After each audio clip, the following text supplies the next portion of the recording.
Bonjour à tous et bienvenue pour les résultats du sondage que nous avons organisé avec Mayolex sur vos figures de sagesse Disney préférées. Salut à tous et bienvenue pour ces nouveaux résultats de sondage que vous attendiez pas avec grande impatience, je pense, hein. Faut dire ce qui est, on commence un petit peu à manquer de catégories très tire-l'œil pour les personnages qui restent. Parce que méchants, héros, sidekick, ça passe comme ça.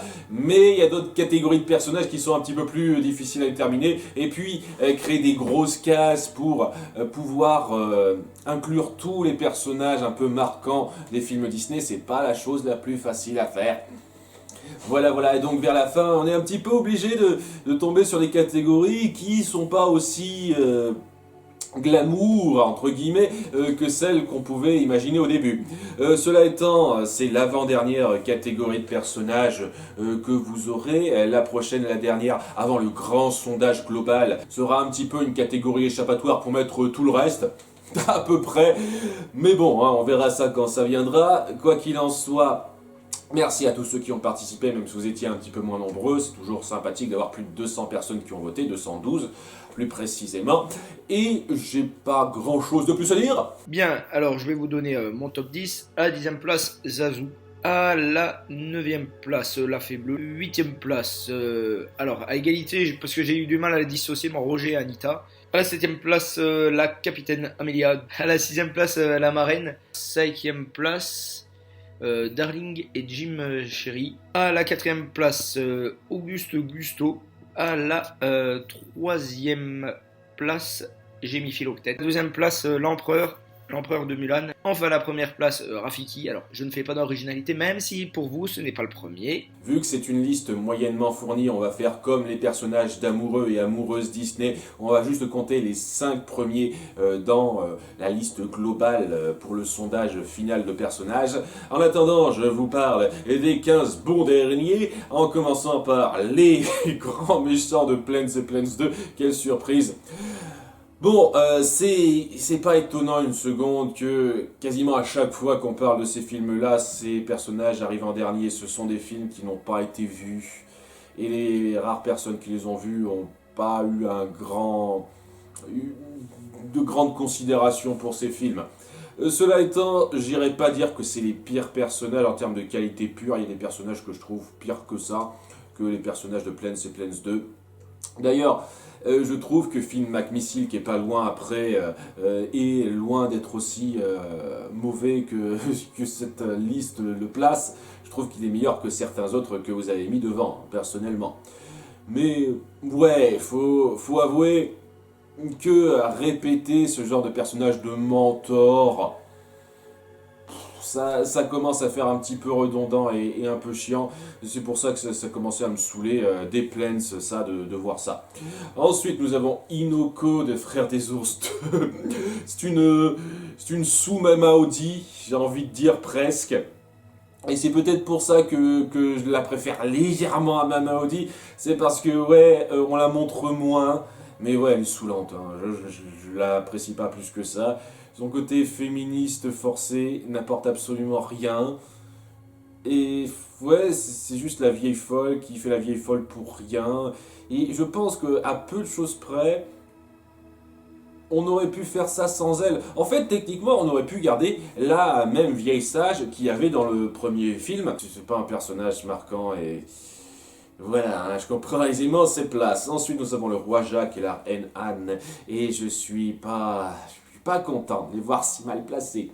Alors, je sais que Pocahontas 2 est une de ces suites qu'on a souvent tendance à décrier, considérée comme l'une des pires, et je le redis, c'est pas l'une des pires suites Disney Toon. Enfin, en termes de suite, je comprends qu'on déteste ce film, mais en tant que film, je vous trouve vraiment pas que c'est si affreux que ça. Et le roi Jacques et la reine Anne, contrairement, je sais pas, à un John Rolfe, c'est pas des personnages qui posent le problème qu'a cette suite. Ils sont bien réussis dans leur rôle. Le roi un peu décadent qui fait gaffe à rien, et la reine sage qui sait qu'elle n'a pas autant d'influence que lui, mais qui quand même œuvre dans l'ombre, essaye d'être un peu plus fine que lui. Je trouve qu'ils sont très bien réussis. Et, et ça m'embête qu'on les place mal simplement parce qu'ils sont dans un film qui n'est pas apprécié. Enfin bref, le Tyrannosaure Butch, là aussi, je ne trouve pas le personnage extraordinaire ou quoi que ce soit, mais il est sympatoche pour le peu qu'il apparaît. Je trouve qu'il gâche un petit peu ce qu'aurait pu être le voyage initiatique d'Arlo en soi, parce que je pense qu'il aurait pu découvrir la leçon qu'il lui enseigne par lui-même, mais en dehors de ça, il est tout à fait sympathique, il a sa petite personnalité. Je ne l'ai pas placé aussi mal, personnellement. Prudence de Cendrillon 2 et 3. Alors, ouais, elle a des moments marrants, mais c'est pas un bon personnage, hein, qu'on soit bien d'accord. Elle est beaucoup trop stéréotypée dans le genre, elle n'a aucune profondeur ou quoi que ce soit, donc je comprends un petit peu cette place. Pareil pour la Fée Marie. La Fée Marie, elle est très plate. Je veux dire, elle n'est pas mauvaise en soi, elle a une mini personnalité qui passe, mais ouais, hein, c'est pas un grand personnage, hein. Je comprends qu'elle soit pas super bien placée. Le roi Beden, c'est pire. C'est c'est un personnage complètement sans intérêt. Euh, qu'on a essayé de tourner légèrement en ridicule histoire de dire, mais qui n'a absolument aucune profondeur ou quoi que ce soit. Et c'est juste le petit souverain de passage qui fait son truc. Ça fait partie de ces personnages que j'ai un peu rajouté histoire d'avoir un, un peu plus de choses dans cette liste, mais c'est vrai que ça fait partie de ces personnages qui n'ont pas grand intérêt, c'est vrai. Ensuite, la sorcière de Rebelle, même principe de la vieille sage un peu loufoque. Encore que sage, je sais pas trop, j'irais pas vraiment la qualifier de sage, mais voilà, c'est un peu une figure de sagesse, dira-t-on, parce qu'elle a des pouvoirs magiques et elle enseigne plus ou moins directement une leçon à notre héroïne. Donc, ouais, son espèce d'excentricité ne me parle pas du tout. Et c'est le genre de choses qui commencent de plus en plus à me gaver avec ce genre de personnage chez Disney. Puis nous avons la femme, la propriétaire du ranch dans la ferme se rebelle. Voilà, elle a quelques petits moments un petit peu mignons avec ses animaux parce qu'on sent qu'il y a un petit peu d'amour entre ceux-là, mais sinon, ouais, hein, il n'a aucun grand impact. Reine Clarion, cas typique, pas poussé plus que ça, de la dirigeante sage et un petit peu au-dessus de tout le monde. C'est le même principe que la princesse Célestia dans My Little Pony la plupart du temps. C'est-à-dire qu'elle a quelques petits moments plutôt touchants dans le quatrième film, mais en dehors de ça, c'est juste la gentille dirigeante qui en impose un petit peu par sa présence, mais sinon, elle laisse se faire les choses, elle a aucun grand impact dans son apparition. Puis nous avons Hardscrabble de Monstre Academy. Là aussi, je suis déçu de l'avoir si mal placée. Elle dégage une autorité, une expérience très imposante dans le film. Et la façon dont elle envisage les choses, qui est très dure, est tout à fait prenante pour moi. Et j'aime bien sa façon de se remettre légèrement en question à la fin, suite aux actions de nos deux héros. Je trouve que c'est un très bon personnage, une très bonne figure d'autorité. Baylin et Emma. Baylin et Emma, je sais pas comment il prononce ce nom-là. Si deux vieilles de service qui sont là, elles ont un peu l'expérience de la vie pour elles. Vous savez, à nouveau, c'était une catégorie où j'essayais de fourrer certains personnages, histoire de les fourrer un petit peu parce qu'ils étaient là, il y avait quand même besoin d'en parler, histoire de... Mais ouais, sagesse, autorité, il y a un petit peu de sagesse, niveau autorité, bof. C'est pas la catégorie la plus carrée qu'on ait faite, ça c'est clair. Puis nous avons Mama Odie, donc le personnage que je déteste le plus de cette liste, hein, étant donné qu'il est sur ma liste des pires personnages Disney, personnellement. J'en ai déjà parlé à fond, je vais pas aller plus loin dans le détail. Puis Alistair Craig, des nouveaux héros basiques. Voilà, les nouveaux héros, à quelques exceptions près pour moi, c'est un film de super-héros super classique en fait, qui prend très peu de risques. Et, et ça, c'est le genre de personnage très basique du genre. Il n'est pas mauvais, mais voilà, c'est un méchant entrepreneur, méchant vaguement, hein, il est un petit peu plus complexe que ça. Et on fait une fausse piste qu'on voit tout de suite venir autour de lui. Enfin bon, il n'a rien de marquant ce personnage. Rick Dicker, un peu pareil, dans le genre quand même un petit peu plus mémorable parce que, ouais, et on sent quand même son petit lien avec la famille Parr. Mais en dehors de ça, c'est le mec responsable de gérer les choses qui fuitent. Il fait bien son rôle. Il a une petite présence par rapport à ça, mais c'est pas non plus quelque chose de très mémorable. Ensuite, Grand Papi. Je comprends cette place. Il est complètement étouffé par cette espèce de délire des trolls en règle générale. Mais si on voit ce personnage de lui-même, dans ses interventions à lui, c'est-à-dire sans prendre en compte tout le délire que les trolls font, il passe très bien en tant que personnage de sage de service. Mais voilà, il y a tout le délire que font les trolls à côté, et ça l'arrange pas. C'est ça le truc. La reine des fourmis, ouais, même principe, il y a l'expérience de l'âge, et sinon elle est un petit peu excentrique sur les bords. À nouveau, ouais, c'est un cliché que j'aime pas dans les films Disney. Et ouais, il est pas particulièrement marquant ce personnage, il est là, voilà. Ensuite, nous avons le maire Lionheart. Ouais, c'est un politicien, c'est cliché de politicien qui veut cacher des trucs qui pourraient le compromettre et qui rebondit quand quelque chose s'arrange bien pour lui. Dans ce genre-là, il est plutôt bien fait quoi, pour faire passer une espèce de message et pour essayer de faire ce petit parallèle avec le monde réel, c'est-à-dire ce monde des animaux, c'est de faire un parallèle avec notre monde réel à nous. Donc c'est bien fait à ce niveau-là. Après, ça en fait pas un personnage en soi particulièrement marquant, personnellement. Nous avons la présidente du Grand Conseil. Ouais, je me suis plaint sur ce personnage à plusieurs reprises. Et à raison, je trouve.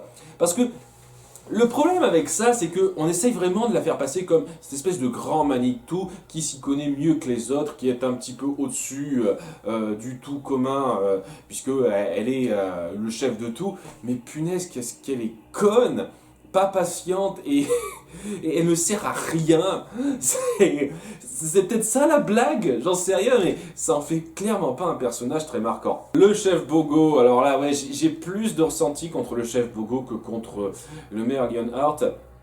Parce que le maire Lionheart, c'est un peu un cliché du genre, mais un cliché qui représente bien ce que le film veut faire passer par rapport au parallèle avec la vie réelle. Le chef Bogo, c'est le putain de stéréotype du chef de police qui est pas foutu de faire quelque chose par lui-même et qui va mettre des bateaux dans les roues de notre héroïne un petit peu marginale et qui, elle, veut être plus active. Si vous avez suivi quelques films de flics, c'est un stéréotype super gras du genre. Et pour ça, je trouve qu'il a aucun intérêt.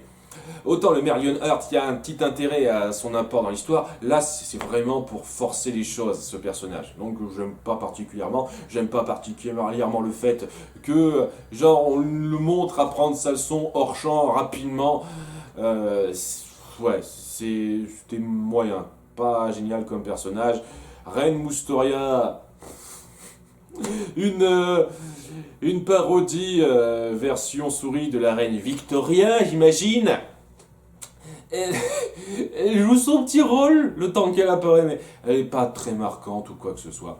Elle a son petit accent britannique forché, histoire de dire c'est moi la reine. Mais sinon, ouais. Voilà, tous ces personnages qui sont pas très intéressants, et à côté de ça, vous mettez le roi Jacques et la reine Anne bien plus loin, alors que sont beaucoup plus complexes et représentent quelque chose de beaucoup plus intéressant.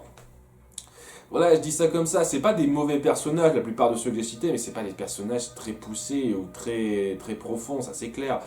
Nous avons ensuite Doc Hudson, alors le meilleur personnage de mentor de la franchise Cars, ça c'est évident. On joue bien le côté désabusé du vieux qui doit laisser la place aux jeunes dans le premier film, et on fait une très bonne suite à ça dans le troisième film. C'est un très bon personnage de mentor, et je l'aurais placé mieux que ça personnellement. Saleté de mouche qu'il a depuis une journée, il m'énerve. Ensuite, nous avons Monsieur Whitmore d'Atlantide, un petit vieux farfelu. Il y a un passage où il est touchant lorsqu'il regarde le portrait de son vieil ami. Et en dehors de ça, il n'a aucun intérêt pour moi. Donc, je ne l'ai pas placé aussi haut personnellement. Nous avons ensuite Germaine de Monstres et compagnie. Je la trouve super marrante. Et à côté de ça, elle est un petit peu trop au second plan, effacée par rapport à l'histoire pour qu'elle soit super bien placée pour moi. Mais j'ai quand même placé un petit peu plus haut que ça. personnellement. Mais elle est très drôle dans ses apparitions, je l'aime beaucoup. Ensuite, Auguste Gusto. Que je trouve très mal classé chez vous, Gusto, alors que pourtant, pour moi, c'est vraiment une figure de sagesse par, excellence. Voilà, il est. Alors, certes, il est mort au début du film, du coup, il n'est pas physiquement là, mais voilà, c'est vraiment un guide spirituel, et je trouve que c'est vraiment bien réussi. C'est à la fois drôle et dans l'émotion. C'est très bien joué de la part du film pour ce personnage. Très sympathique et j'aime beaucoup la dualité qu'il y a entre sa mentalité et celle d'Anton Ego au fur et à mesure du film. C'est un truc que j'ai beaucoup apprécié. Alors, c'est un personnage qui n'est pas présent longtemps, mais dans sa façon d'influencer Rémi, je trouve qu'il a beaucoup d'impact et je l'ai mieux placé que ça personnellement. Nous avons le chef des ancêtres de Mulan. Ouais, sympa.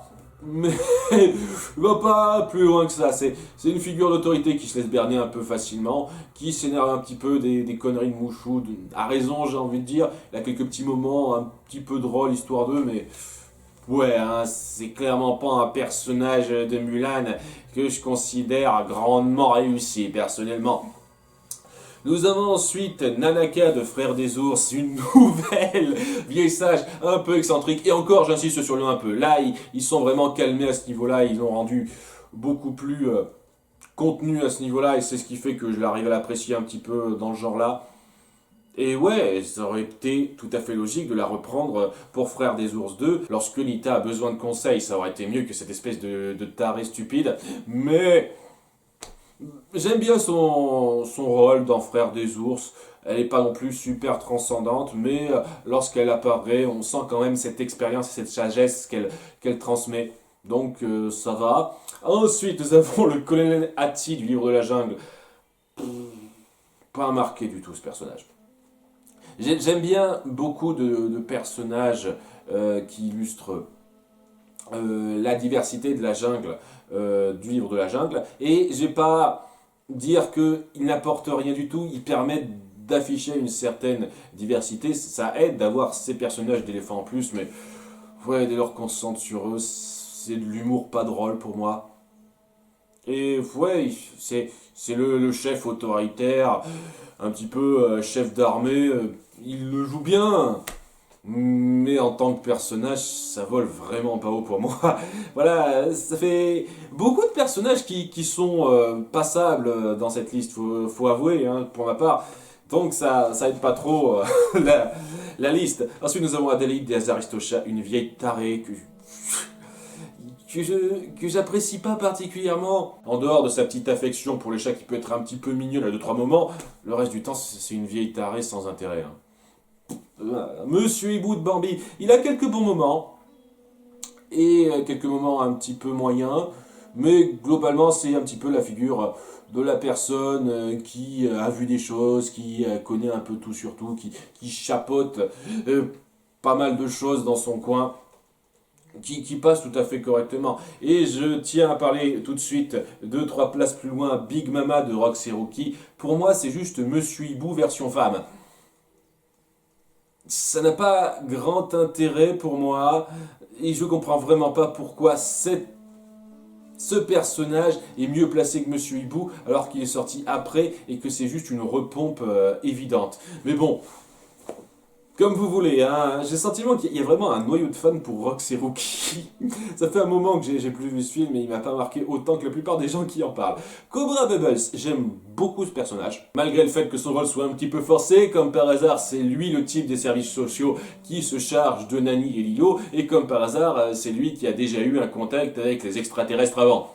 Hein, ça tombe bien. Mais en dehors de ça, il a une vraie présence. On sent qu'il sait bien gérer ses affaires de main ferme en ayant une bonne présence. Et j'aime bien ce personnage, vraiment. Ensuite, nous avons Gramatala. C'est sans doute le meilleur modèle de vieille sage loufoque du lot, pour moi en tout cas.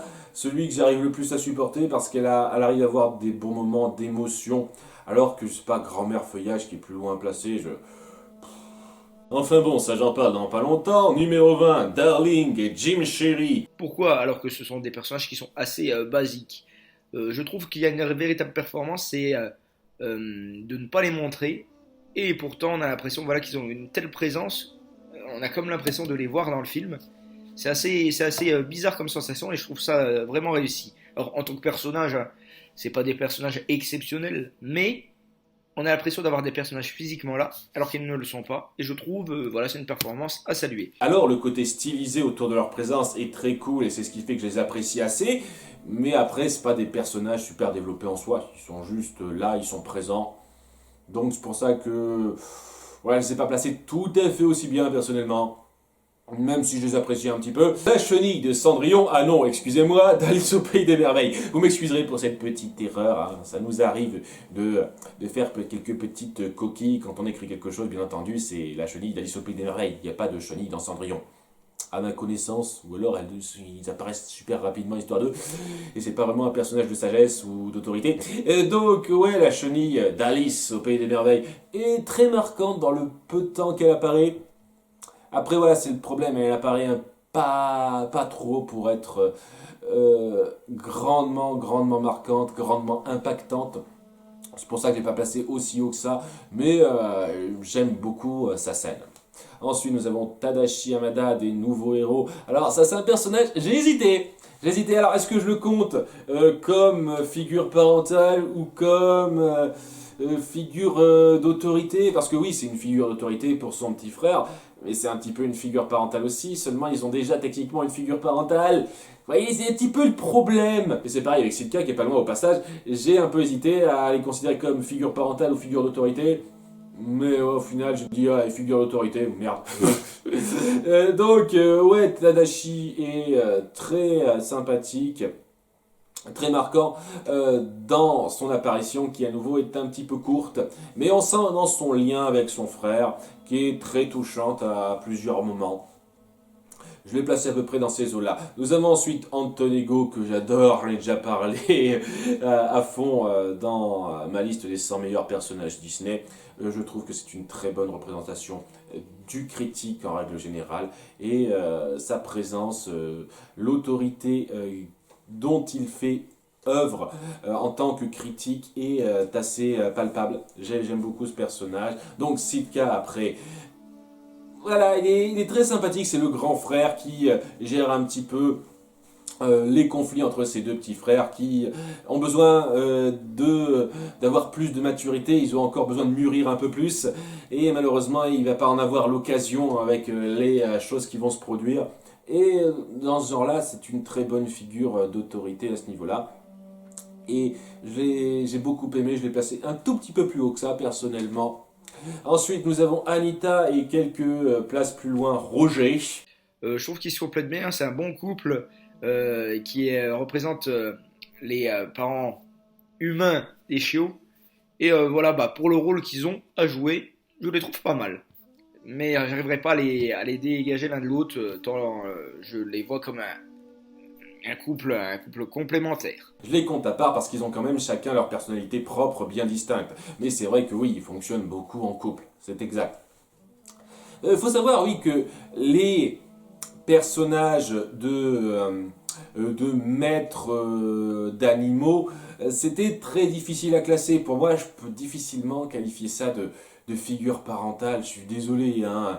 Être maître d'animal et être parent d'enfant, c'est pas pareil. C'est vraiment pas pareil pour moi, hein. Et il y a une petite différence très précise, hein, entre les deux. Donc ouais, techniquement c'est une figure d'autorité parce que nos héros dépendent d'eux. Ils vivent à leur crochet, c'est une figure d'autorité par rapport à ça. C'est pour ça que je les compte là-dedans. Mais à nouveau, c'était vraiment pas une liste très carrée à faire, hein, faut avouer. Et pour ce qui est du couple, il est très mignon. Je préfère légèrement Roger moi-même, mais Anita a une personnalité tout à fait marquante et attachante. Et on sent vraiment une complicité entre ces deux-là. Et il y a un petit jeu entre eux avec Roger qui a tendance à agacer gentiment Anita en chantant sur son ami Cruella. Je trouve ça dingue quand même qu'Anita ne se soit pas rendu compte que Cruella était une sale garce. Mais bon, on choisit pas toujours ses amis, j'ai envie de dire. Donc c'est pas non plus complètement illogique. Et oui, ils forment un beau couple. Ils ont chacun leur personnalité assez distincte, bien marquante. Je les ai placés dans ces eaux-là, moi aussi. Nous avons après l'archidiacre du bossu de Notre-Dame. Sympathique. Sympathique, figure d'autorité, sagesse, qui sait intervenir quand il juge que quelque chose est un petit peu trop injuste. Même s'il a des pouvoirs un peu limités, comme on le voit, il a une bonne présence rassurante, même s'il gâche un petit peu ce que le livre voulait faire passer au départ. Néanmoins, je l'ai placé un tout petit peu moins haut que ça, parce que il est pas trop présent. Son intervention au début est très forte, et après, il est là. Voilà, hein, et je trouve qu'il y a des personnages qui ont fait un petit peu mieux que ça après. Ensuite, nous avons la veuve Tartine de Rox et Rookie, parce que les gens ont vraiment été très marqués par cette relation maîtresse-animale dans Rox et Rookie. Moi, je m'en souviens à peine. C'est vous dire, hein, vous m'excuserez. Donc, je ne peux pas vraiment donner mon ressenti là-dessus. J'avoue que ça fait un petit moment que j'ai plus vu le film.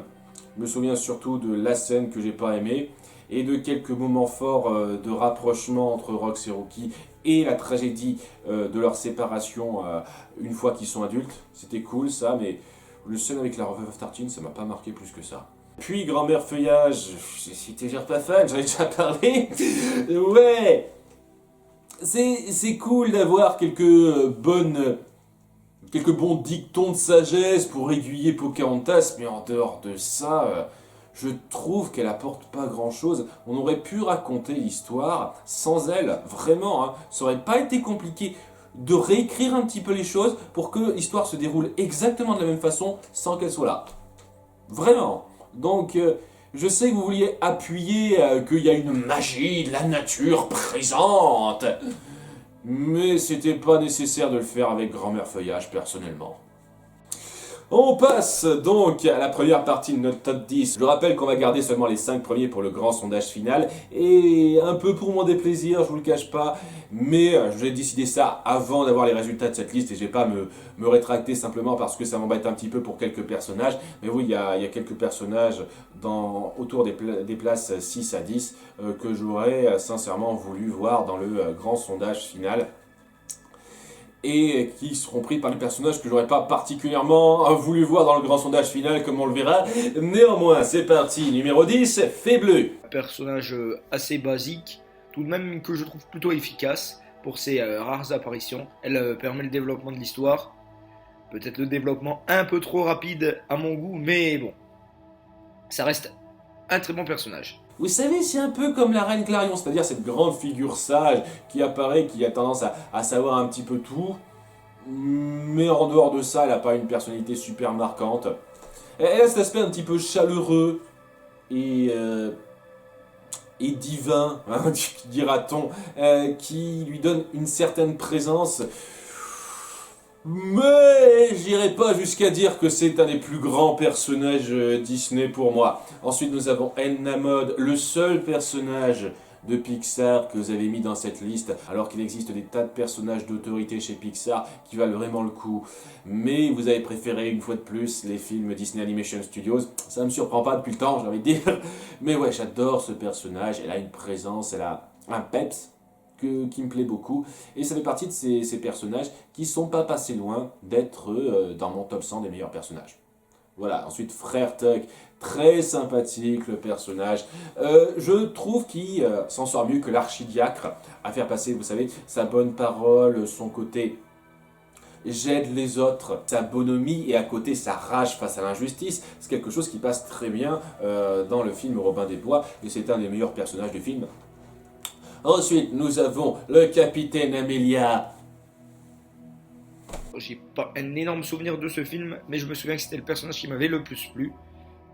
Personnage de femme forte, ça fait plaisir d'en voir et ainsi d'éviter toutes les accusations de sexisme dont le studio a pu faire l'objet par le passé. Et non, pas dans le top 5.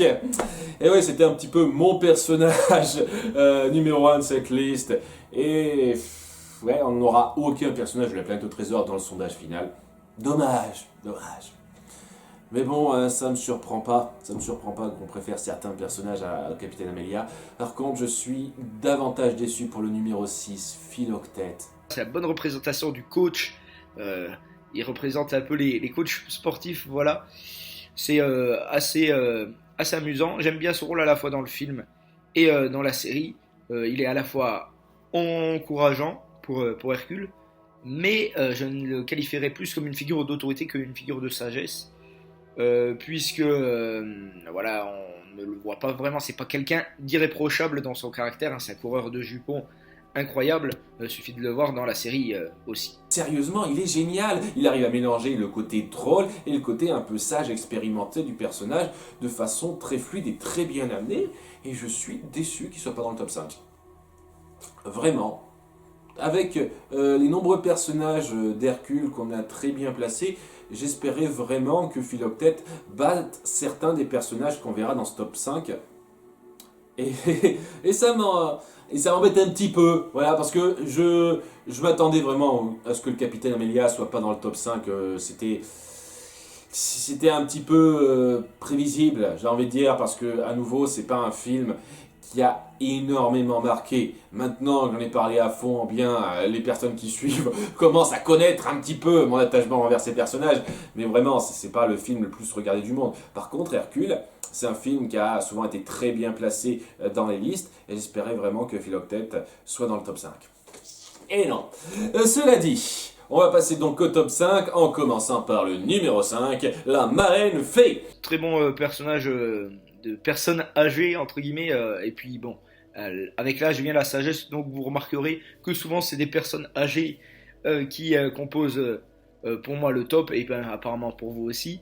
Voilà, elle représente vraiment la bonne marraine, quoi, la bienveillance, par opposition à Lady Tremaine, c'est vraiment, je pense qu'elle a été faite en antithèse, je sais pas si c'était voulu, en tout cas moi c'est l'impression que j'en ai. Elle dégage un vrai côté doux et rassurant qui, lors de son apparition dans le premier film, lui donne énormément d'impact. Ça fait, après ce moment de désespoir assez fort autour de Cendrillon, vraiment repartir du bon pied avec elle, qui vient pour la réconforter et pour lui amener son rêve après toutes les sales épreuves qu'elle a traversées. Donc oui, par son apparition, elle est très marquante.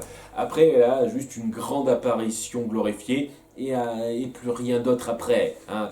Et je vais pas parler de son rôle dans les films 2 et 3, mais wow, ça vole pas très haut son rôle dans les films 2 et 3. Hein. Dans Cendrillon 2, c'est un petit peu la moralisatrice à deux balles pour Jacques. Et dans Cendrillon 3, j'ai beau adorer Cendrillon 3, c'est juste la victime de départ qui est là juste pour réapparaître à la fin, quoi. Elle a aucun grand impact, elle marque pas beaucoup dans Cendrillon 3, la marine fée. Donc ouais, elle a une très forte apparition glorifiée, mais pour moi ça suffit pas à la classer aussi haut personnellement. Ensuite, en numéro 4, nous avons l'empereur de Mulan. Très bon personnage. Il n'a pas un énorme rôle dans le film, mais ses rares moments de présence affirment son autorité. C'est vraiment le personnage pour moi qui a le plus d'autorité. Vous me direz, c'est normal, c'est l'empereur, c'est vraiment suprême, surtout dans les pays asiatiques à l'époque de l'Antiquité. Mais tout de même, voilà, je trouve qu'il dégage beaucoup de sérénité. Et puis c'est un des personnages qui, même s'il a fait très courte apparition dans le deuxième film, reste de niveau à peu près équivalent. Je l'apprécie réellement. Une vraie présence, un vrai poids dans son apparition, et j'irais même jusqu'à dire que ça marche également dans le deuxième film. On a vraiment cette sensation que c'est quelqu'un qui a du vécu, qui sait être à la fois autoritaire et dégager une vraie sagesse. Rien que sa confrontation avec Shan Yu à la fin vaut le coup d'œil. Il a une vraie présence et il mérite un peu cette place, ça je le reconnais. Ensuite, en numéro 3, nous avons Zazu. Zazu, qui je trouve est un très bon personnage, malgré un côté un petit peu irritant tout de même. Il fait partie de ces catégories de personnages, voilà, que je caractérise comme étant des personnages à la fois bons et d'autre part assez énervants par leur caractère, par leur volonté d'attirer la lumière sur eux, un peu comme Timon dans le même film. Je trouve qu'ils sont très semblables, même s'ils n'ont pas du tout le même rôle, mais dans le caractère ils sont très semblables. Et en numéro 2, nous avons Rafiki. Il veille sur Simba de loin et c'est très bien fait. C'est vraiment, voilà, c'est pas un Philoctète par exemple, qui est à H24 avec notre personnage principal. Non, c'est lui qui le surveille de loin, il lui envoie des signaux. Et je trouve que c'est magnifiquement fait. Je pense que c'est un des points les plus réussis du film pour moi. Alors après, j'aurais mis en un mot face à s'il n'était pas le père et qu'on l'avait considéré comme une figure de sagesse. Mais bon, comme figure de sagesse, je mets Rafiki. Voilà, je trouve que c'est une réussite de montrer un personnage de guide, entre guillemets, pour un héros, sans qu'il soit tout le temps collé à lui.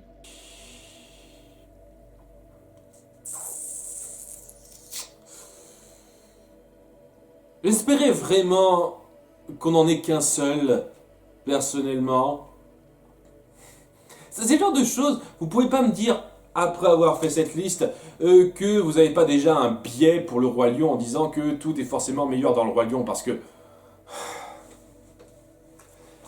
Je sais pas, je comprends largement pour Rafiki, qu'on soit d'accord, il a une présence très troll, il sait manipuler plutôt bien la sagesse de ses propos, comment manipuler les autres, tout en ayant cette excentricité assez marrante. Je vais pas le nier une seule seconde, Rafiki est très sympathique comme personnage, et je comprends aisément qu'il soit dans le top 5.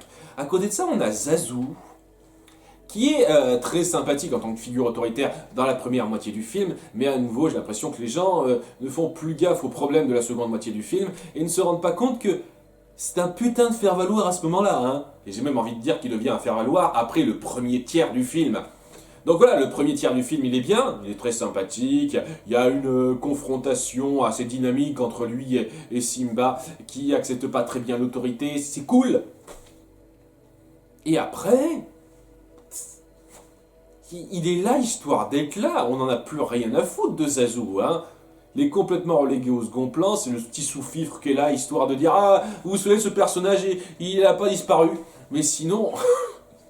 Donc, qu'on mette ce personnage-là, numéro 3 des plus grandes figures d'autorité, sagesse de Disney, ça me sidère un peu, parce que je déteste pas Zazu, qu'on soit bien d'accord, je l'aime bien dans ses apparitions. Mais voilà, ses apparitions sont loin d'être extraordinaires. Il est loin de jouer un rôle important, il est loin d'avoir un impact aussi grand que ça dans le film global. Et pourtant, numéro 3.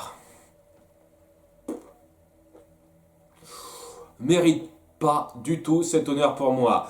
Ne soyez pas triste, il y aura des jours meilleurs, vous verrez. Là aussi, c'est un personnage qui n'est pas passé loin de mon top 100 des meilleurs personnages Disney. C'est une figure à responsabilité très attachante, très attendrissante, qui sait montrer son expérience et son empathie envers les gens. Elle sait comprendre les gens, comprendre ce qu'ils traversent, elle sait les consoler, elle sait même être autoritaire avec la bête quand il le faut. Il y a beaucoup de moments forts dans son statut de femme sage expérimentée qui s'y connaît en relationnel, entre guillemets. Et elle sait très bien l'illustrer. C'est un des meilleurs personnages de soutien du film, si ce n'est le meilleur pour moi, qui sait parfaitement jongler entre son rôle de mère, de confidente et de maîtresse de maison. Elle a beaucoup d'impact et c'est le personnage du personnel de la bête qui m'a le plus marqué et qui m'a le plus plu. Je vous dis à très bientôt pour une nouvelle vidéo, un nouveau sondage. Merci à tous d'avoir suivi cette vidéo. Avant de terminer, j'aimerais faire un petit coup de pub à Hugo alias Paul de son nom YouTube qui a sorti une chaîne récemment pour parler de culture en règle générale. Cette chaîne s'appelle Culture. Je vous invite à voir sa chaîne, à vous cultiver avec lui et à laisser des commentaires constructifs si vous en avez en tête. Merci à tous, à très bientôt. Au revoir.